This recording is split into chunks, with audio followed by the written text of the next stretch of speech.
My name is Harry, and I'm from London. Meghan Markle here.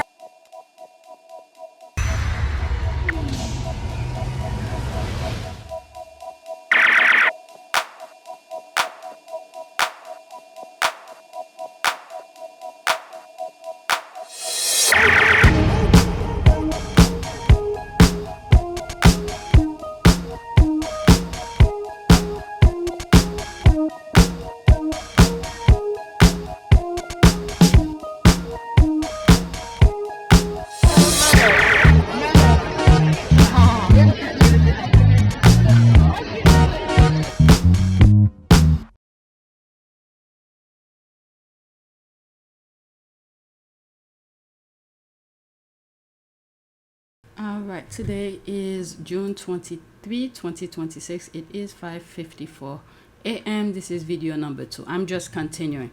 On my last video, I was talking about it has been done before, but this video that I'm talking in is going to be on APTS Sussex, not here, PYTE. It will be over here. All right, so this is the background. Let's go on X and continue. That was the last tweet as well on my last video. First tweet. Okay, when I saw this, I thought that was very interesting, and in terms of time, how people aged. Okay, blessing and gratitude to each one of them. I had to do a double take on Joanne's middle name. Okay, Joanne Trumper, that's Trump here. Mulholland. These are the people who have done the job. Okay, so it started here. I bookmarked this, but it started here. There's a video. Okay, these are actual freedom riders, now elderly, sitting together decades after risking their lives to challenge segregation in the American South. The original courageous freedom riders movement began in 1961. The first group, organized by Congress of Racial Equality Corps, had 13 original freedom riders, 7 black riders, 6 white riders. Okay? They left Washington, D.C. on May 4th, 1961, riding interstate buses into the Deep South to challenge segregation in bus terminals after Supreme Court ruling had already declared it unconstitutional. After brutal mob attack in Alabama, including the firebombing of a bus in Anniston, and savage beating in Birmingham and Montgomery, more activists joined. The movement quickly expanded beyond the original 13. By the end of 1961, more than 400 freedom riders had participated across the South. Many were arrested and sent to Mississippi notorious Parchment Prison. Hezekiah Watkins. At just 13 years old, Watkins became the youngest freedom riders ever arrested. His involvement happened almost by accident when he went to the Jackson, Mississippi Greyhound station to see the riders arrive. In the chaos, he was swept up by police and sent to the notorious Parchment State Penitentiary. Initially placed on death row to intimidate him, he spent several days in the prison before being released. This traumatic experience did not deter him. He went on to become a lifelong activist dedicated to educating others about the struggle for justice in Mississippi. These are all the things the Asian need to understand. Some Africans who come from Africa needs to understand. Some people from the Caribbean need to understand what the foundational Black Americans are talking about. These are all the courage, the fight that they did to get the joy that many had abused. And let's not forget the Cubans, okay? And then it became part of everyday life, and they forgot. They abuse the joy, the freedom, and then they vote with what we have now. Okay? This is what the foundational Black Americans have been talking about. All right? John Trumpeter Mulholland, a rare figure in the movement. Mulholland was a white woman from a privileged Southern background who turned her back on social expectation to fight for racial equality. In some of my videos, I have said Okay, when I'm talking about this type of topics, and I have said I have not experienced it, knock on wood, this is not something I want to experience. So I understand different point of view, but when it comes to my perspective, I usually explain I have not experienced the kind of racial disparity that many others have faced. Like I've said, knock on wood, not that I want to experience. I do not want to experience it because I understand pain. And there's one example I gave where I was going to one of my jobs and I took the bus, and it felt like I just closed my eyes just to take a nap. And next thing I know, I'm far away, places I never been on that bus route. And then when I asked the bus driver, I was the only one left in the bus. When I asked the bus driver, where are we and things like that, I explained where my stop was, and he's like, oh, we left that stop a long time ago. So I got off the next stop and tried to walk back. And this white lady, I asked this driver, a white lady who was driving, how far is this particular place where I was gonna go? And she's like, oh my God, it's so far away. And then she drove off. She came back around. That person I asked, she came back around and said, I'll drop you off. She literally took me and dropped me off exactly where I want. And that was a white woman. Okay? So many times when I come across things like that, I explain my experience, but that doesn't mean for others to let their guard down, because now the racist, the evil, where they're literally teaching their kids in their home countries in Israel how to hate. They're literally teaching them. There's a school for that. I've shared this in my videos, teaching the kids how to hate Palestinians. And now they're coming over here to tell Americans who are their most, I don't know, how do you call it? Their most, what's the term they use? What's the term that women use? The major problem with Israel is the young black African Americans. Of the Israeli government holding a private convention here in the United States. One of the people in attendance at this secret meeting was Judith Varnai Shorer. She's a former Israeli consul general who was operating out of Atlanta. She was one of the main people saying that the biggest problem that they had was young black people in the United States. But don't worry, they've got some black leaders on the payroll. The major problem of Israel is with the young generation of the black community. This was an Israeli government official who was saying this, not some low-level operative or some rogue member of their diplomatic corps. This was a senior member of their administrative government who was saying this on American soil. Their biggest problem wasn't Hamas or Hezbollah or the Palestinian Authority or Syria or even Iran. She said that Israel's biggest problem was young black people in the United States. All right? So she came here to tell people that. And it's very sad to see that the Asians are falling for it, the Hispanic, forget it, falling for it. Some of all people, some Africans from Africa are falling for it. So it's very sad. The brainwash, they have a bigger plan. So they want to get to their bigger plan. What's preventing them is African American, because we understand their tactic. All right? So to not disturb, to disrupt or to deter, to prevent African American from paying attention to what they are doing, they send that dog whistle for other groups to distract the African American, and they have their police people, the ICE people to do the job as well. But the bigger problem, if I know God is good, He knows what He's doing. I leave everything to Him. If they do get their way and there's no blacks, African American to stop them, guess what? Those other groups, the Asian, the Hispanics, the whoever align themselves with white supremacy, they will be dealing with the white supremacy themselves. Okay? So that's that. I went on. By the time she joined the Freedom Riders, she was already a seasoned activist involved in sit-ins. In 1961, she was imprisoned and parchment for over 2 months. She later became the first white student to enroll in Togalo College, a historically black institution, and was a primary organizer for the 1963 March on Washington. She famously survived a near lynching during the Woolworth lunch counter sit-in. Amen. Tunagan, Willie James. Okay, I need to wake up my son. All right, let me pause. All right, so where was I?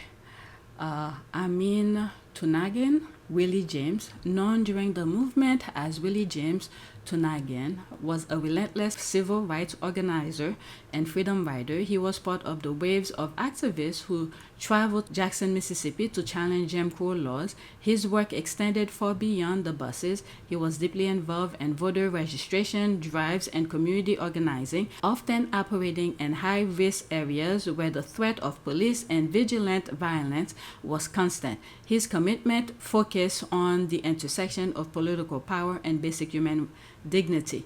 Carol Wolfe Silver, a recent law school graduate at the time, Silver joined the Freedom Riders to put her legal principles into practice. She was arrested in Jackson and, like many others, served time in Parchment Penitentiary. During her incarceration, she kept a secret diary on scrap of paper documenting the harrowing conditions and the psychological tactic used by guards.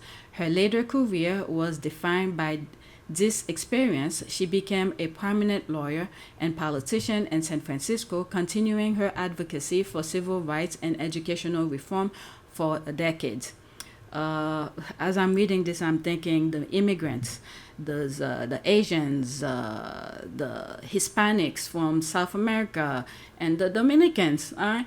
When the Caribbeans, when they come, and some Africans as well, when they come in this country, this is the fight that was being done. And this is why they refuse to teach history.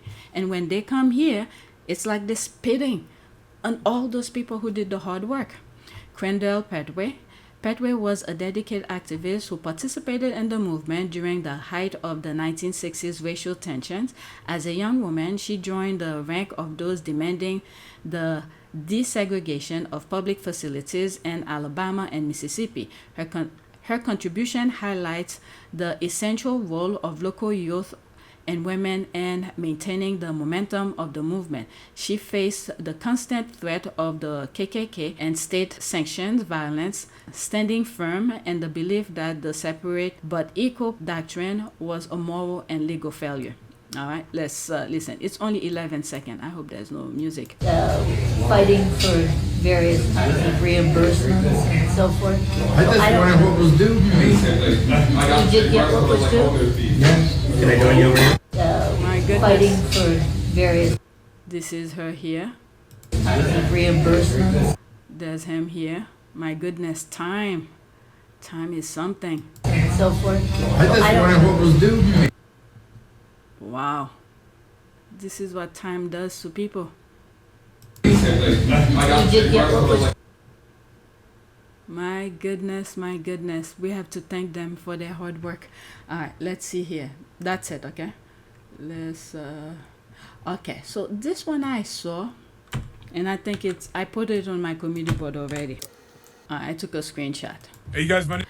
This is an attorney asking all attorneys to step up. He is representing all those whose constitutional rights have been infringed by ICE and is asking for partners. He's also doing it for free. Please spread this everywhere. All right, let's listen to. Again, this is the thing those other groups don't understand. The Asians, the Hispanics, those who refuse to listen to what the foundational Black Americans are talking about. This is the work they're putting. Again, it's like we're going back. Yeah, Trump did say MAGAs, make America great again. Again is like going back, making us doing the work that we should have been focusing on something else moving forward. All right, so let's listen to him. It's 53 seconds. Hey, you guys, my name is James Cook. I'm an attorney, licensed in California, Minnesota, Washington, D.C. I'm out here doing the same thing I did in St. Paul this winter, which is holding up a copy of my number and how to contact me. I'm in Minnesota, in Minneapolis. We represent any demonstrator and constitutional watcher related to ICE. We represent everyone for free. State court, it's been mostly, but recently There's been an indictment that St. Paul 15 were representing Natasha Rockets. We're looking for a local attorney in New Jersey who's willing to partner with us. And again, what I say is, for lawyers, this is your call to action, pro bono hours. And, you know, what would you have done during the Japanese internment portion? What would you have done during the Holocaust? This is it. This is our time now. Very sad he mentioned the Holocaust, and then there's this. Video of the Israeli government holding a private convention here in the United States. One of the people in attendance at this secret meeting was Judith Varnai Shorer. She's a former Israeli consul general who was operating out of Atlanta. She was one of the main people saying that the biggest problem that they had was young black people in the United States. But don't worry, they've got some black leaders on the payroll. The major problem of Israel is with the young generation of the black community. This was an Israeli government official who was saying this, not some low-level operative or some rogue member of their diplomatic corps. This was a senior member of their administrative government who was saying this on American soil. Their biggest problem wasn't Hamas or Hezbollah or the Palestinian Authority or Syria or even Iran. She said that Israel's biggest problem was young black people in the United States. Have to consistently put in this by that Jewish woman who come to the United States claiming their biggest threat is African American. And this is why they're afraid of black Americans. All right, so that's that. I'm gonna put 2 more tweets here before I start this video. They're somewhat related. So this happened. I've spoke about in one of my videos about scientists, that things are happening to some scientists, missing, dying, and things like that. So that's like a continuation. I didn't listen to this yet, but it's worth sharing. Scientists in Atlanta were stopped from criticizing the Trump admin at the scientific conference. So let me do it here. Trump is destroying biomedical research in America, and it will take decades to get back on track. Spread the word, stand up for science. All right, so.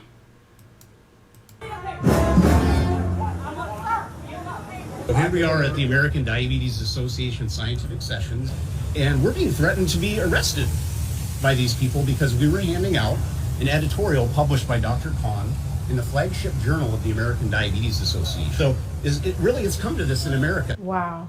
Let's be clear about what happened here.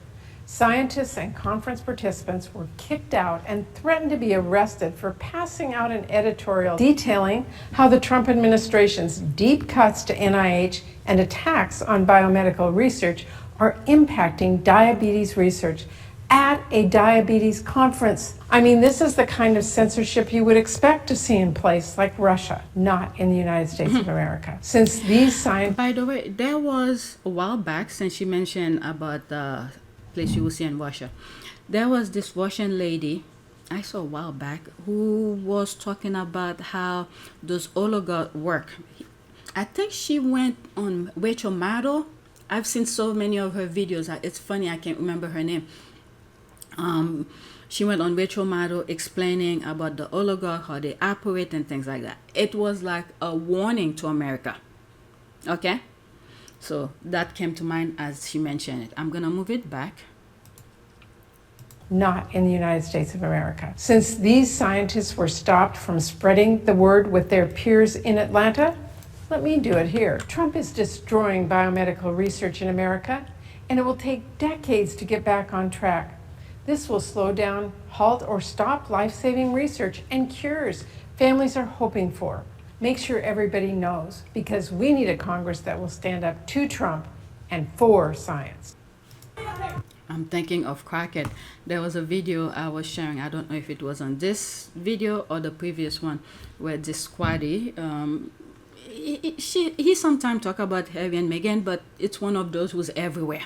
Okay, talk about different topics, interesting topics, and things about FIFA, people who come to the US to watch the ball game, the soccer game and how they're describing about American food. That guy, he was talking about how what's going on in Texas with Toledo, and now that he's gonna face the Republicans in Texas, and people in Texas seems like they do not want to vote for progress. Crockett was right there to help do the fight, but during the primary they didn't vote for Crockett. They vote for Toledo, and that Squatty was saying that now they want for black people like Crockett to go out on the field to get people mobilized to vote and all of that. When Crockett was right there, she could have been leading the way in Texas to get Crockett elected to go to the Senate, something like that. I don't have it on the list, but I will find it, and one of those videos I'll put it. And I thought that was very interesting. All right, so I didn't have it on my list, so I went to search for it. This is what I was talking about in my original recording. When white people fail, black people are blamed. Talarico and Crockett, when we don't get the job, we ask to train the person who got the job. When white people fail, black people are blamed. All right, so this is exactly 3 minutes. Let's listen. I swear, if I recorded it, I know I listened to part of it. If I have it on the list and I talk about it already, I'm gonna be very upset because I'm recording it, especially while I'm editing the video. Anyway, let's listen. The worst scenario when I was in corporate America was this scenario. Tell me if you recognize it. Apply for a job, a promotion. Don't get the job. Not that. Don't get the job. It's this next part. Then be asked to train the person that did get the job. You know you were the most qualified. And more often than not, that person that did get the job was a white person. More often than not, and often a white man. I'm thinking about James Talarico and Jasmine Crockett right now. But it's a bigger picture than that.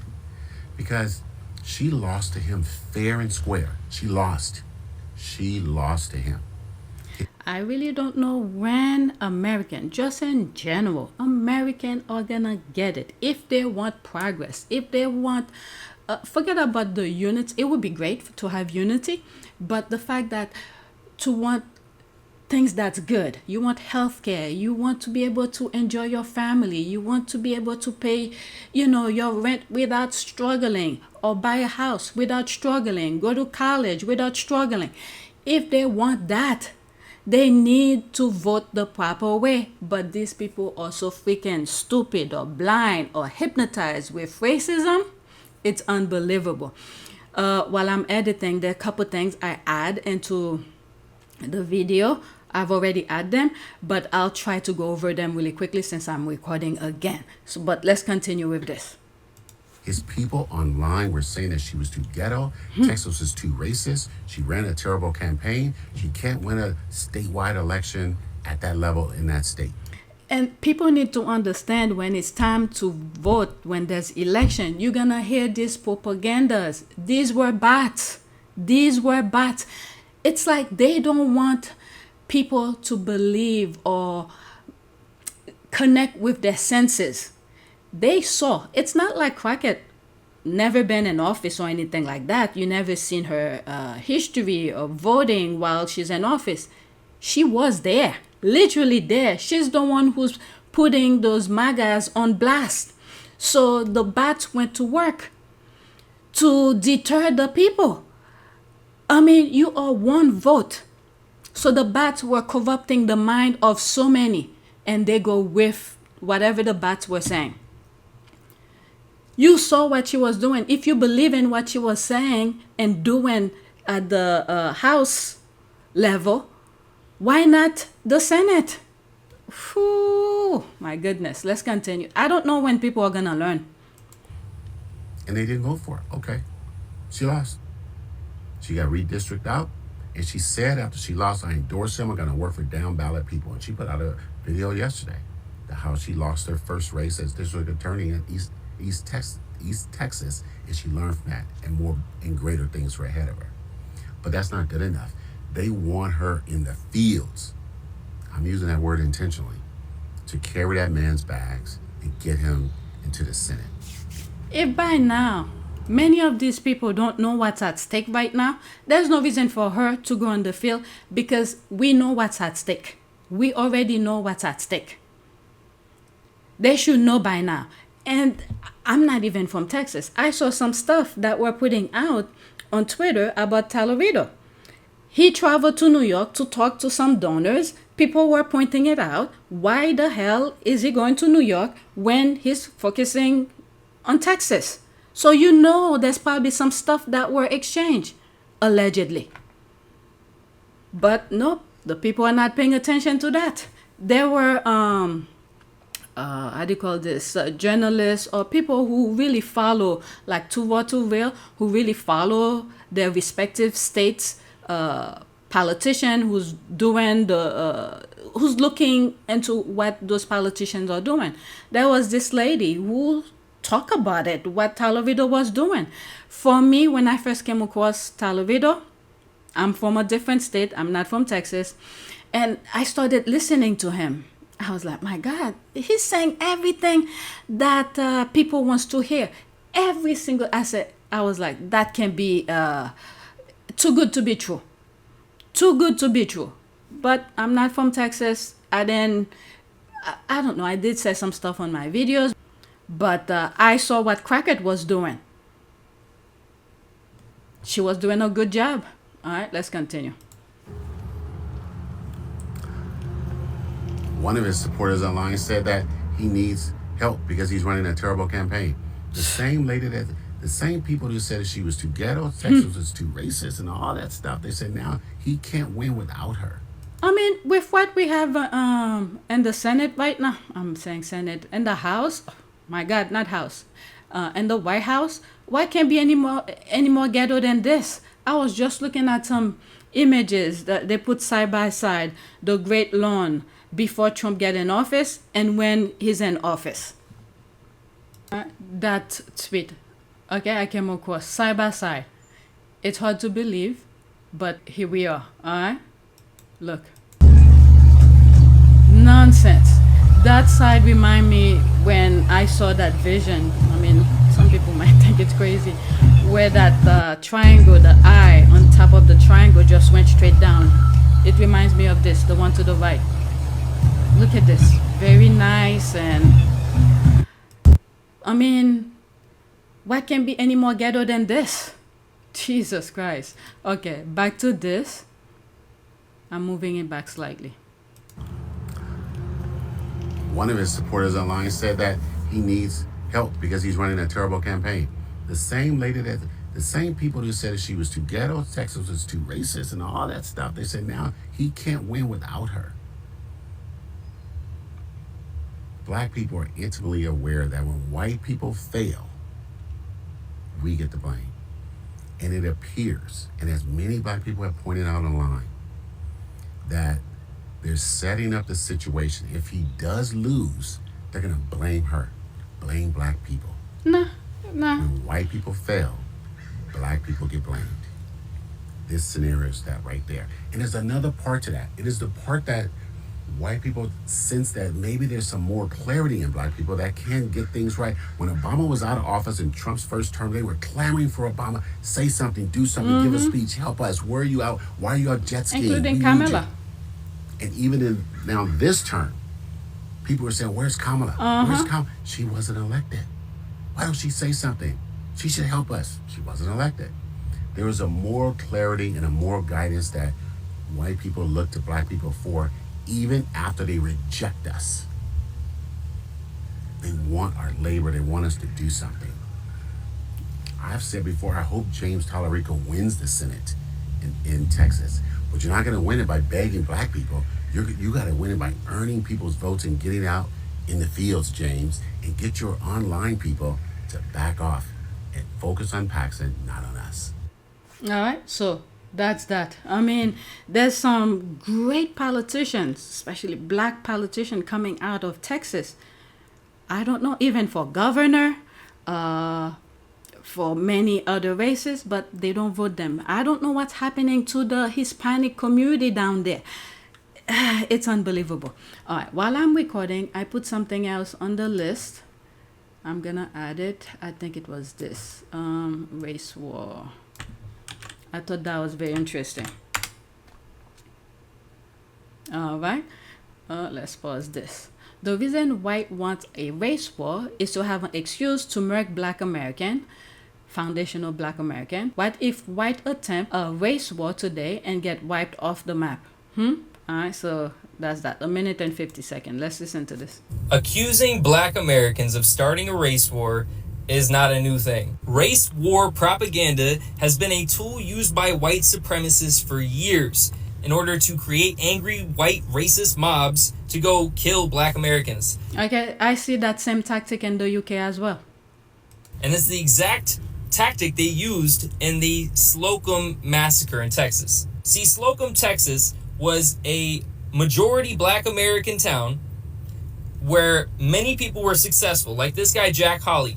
This man Jack Hawley had 700 acres, a dairy, a store, and his own granary. They took minor disagreements and minor disputes and exaggerated it into this huge race war propaganda, which they then used to inspire the racist white Americans to go hunting the Black Americans one by one in the forest. Nobody knows for sure how many people died, but it was at least 60 people, if not 100 people.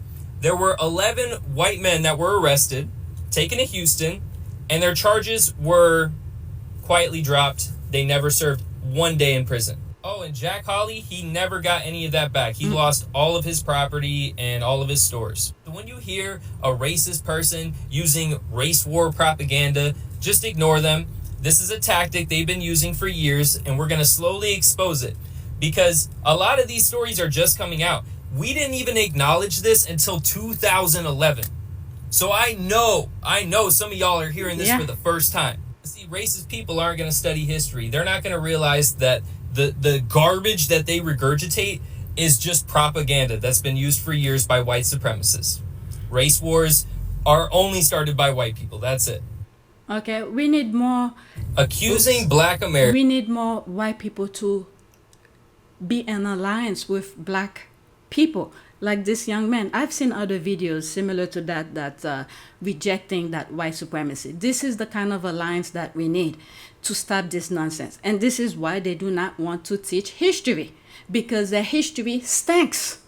But yet they want, when people are reading about them, they want to glorify whatever, make up some BS. All right, so I'm done. While I'm editing, I mentioned about this lady. I was searching for her name. I didn't even find her name. Her name is Julia Oaf. I don't know if I'm pronouncing her name properly. She's a Russian American who studied, I think, at Princeton, about the history of, I don't know, is it Russian oligarch or something like that? I first came across her in one of the shows of Rachel Maddow. And when I saw her video on Rachel Maddow, it felt like she was giving us American a warning. This is how the oligarchs work. All right. So I was listening to, while I'm editing, listening to something, and her video came to mind. So I went to search for her. So that's her right there. All right. There was something else I was thinking of. I think I took a screenshot of this. It's you could pause and read this as well. When I was searching for her, there was something else I mentioned in the video while I'm editing. Okay, so I took a screenshot of this. I was not searching for this particular image, but while I was searching for Julia Oaf, whatever her name is, that lady, the Russian journalist I was just talking about, and I saw this. It was very interesting. And when I read at the bottom here, it says, when the data finally catches up to what your gut already knew, Kerma Mayo on Rachel Maddow's segment about the targeting of Black Americans. All right. I've been saying, it's not like it's a secret. This is why I keep on showing that video. Well, it's screenshot because I don't want YouTube to block it because it's a video. But I keep on putting that audio of this Israel woman who came to the United States, literally telling us who's the most threat to Israel. Of the Israeli government holding a private convention here in the United States. One of the people in attendance at this secret meeting was Judith Varnai Shorer. She's a former Israeli consul general who was operating out of Atlanta. She was one of the main people saying that the biggest problem that they had was young black people in the United States. But don't worry, they've got some black leaders on the payroll. The major problem of Israel is with the young generation of the black community. This was an Israeli government official who was saying this, not some low-level operative or some rogue member of their diplomatic corps. This was a senior member of their administrative government who was saying this on American soil. Their biggest problem wasn't Hamas or Hezbollah or the Palestinian Authority or Syria or even Iran. She said that Israel's biggest problem was young black people in the United States. Saying is young black Americans. The same thing they did to Palestinian children, you know, unalive children, and the whole, it's like a massacre over there. They want to bring it here as well. All right, so that's the other thing I wanted to share with you. Now, let's go back to the original recording. All right, how like the Trump admin is doing some stuff. But anyway, one thing I was thinking about is does Israel, I think they say Israel has one of, I don't know if they still have it, because I think Iran have bombed them a couple times, so I don't know if that place is still in existence. Israel have the largest, let me go search it. Okay, one of the things I read somewhere, I think I did, like they have one of the largest research thing, and they have, you know, so let me not give myself too much work. Okay, so the question that I asked Google, does Israel have the largest health research? All right, health research can branch out to so many things. Okay, it says here, while Israel does not have the largest volume of health research overall, lagging behind massive global spenders like the US, they're trying to take that, and China and total raw output, it is an undisputed global powerhouse in health research, technology, and scientific discoveries per capita. All right, they're focusing on this. I think there's something bigger these people are trying to do, and they're really trying to subdue America, because if they don't, how will I subdue America, some of these people will not be able to do some of the things that they want to do. They want America to be gone, or they control America in order for them to do their disastrous behavior, act, and things like that globally. All right, so that's that. I'm not going to go in the comment. There's so many much more things going on, but I just wanted to share that video. So this is my last tweet for this video, okay? Regarding the reflective pool. All right. We now have undercover plainclothes feds, Park Police, Oklahoma Police, Secret Service, and the National Guard at the reflecting pool. All because our president is a liar that takes no responsibility. Great job, America. So let's see here. There's this lady here. Okay, there's the guy showing up, plainclothes, to talk to her. Already recording her. Already recording her. When she returns, you put the thing down.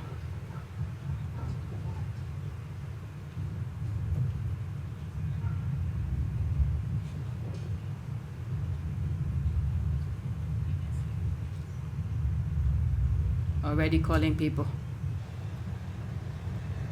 I guess the guards. Make it seem like it's nothing. All this is money that is being wasted. Unbelievable. And when they ask for where the money goes, to all of that. This is crazy. This is what our vote did. It's much bigger than what we are seeing.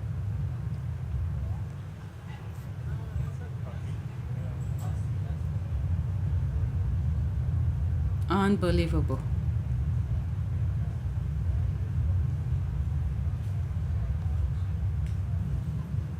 That's from TMZ, by the way.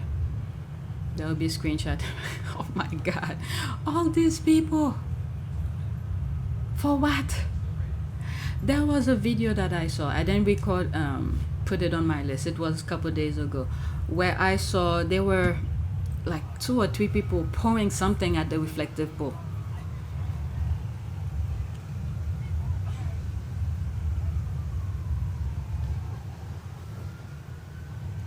So that's that.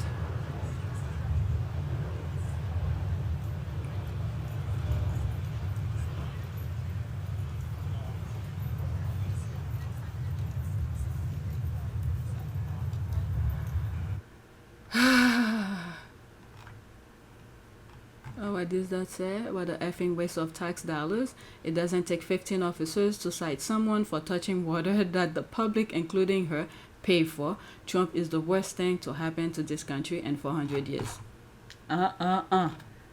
Unbelievable. All right, so that is it. Please take a moment. Oops, this one is uploading. Please take a moment to subscribe, like, and share. If you want to support this channel, there's a PayPal link and a Cash App link in the description. You could donate. Those who have donated, thank you.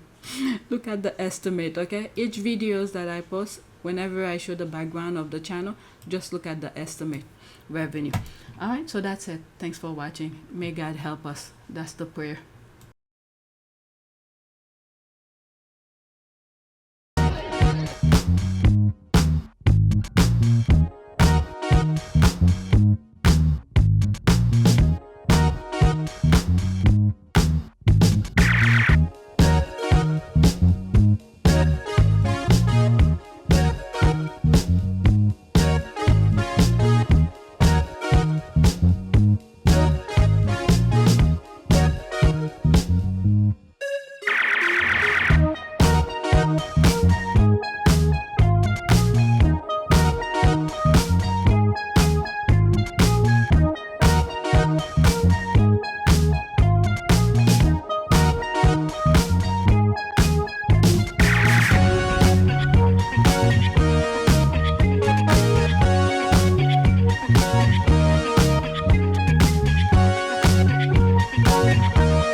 It is a great privilege to be with all of you today.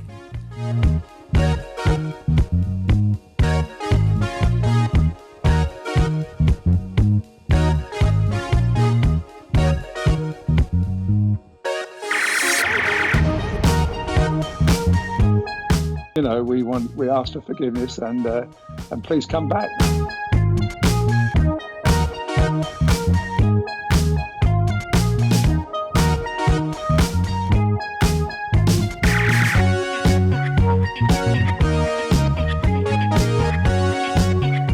As you saw me find the love and happiness that I'd hoped for all my life.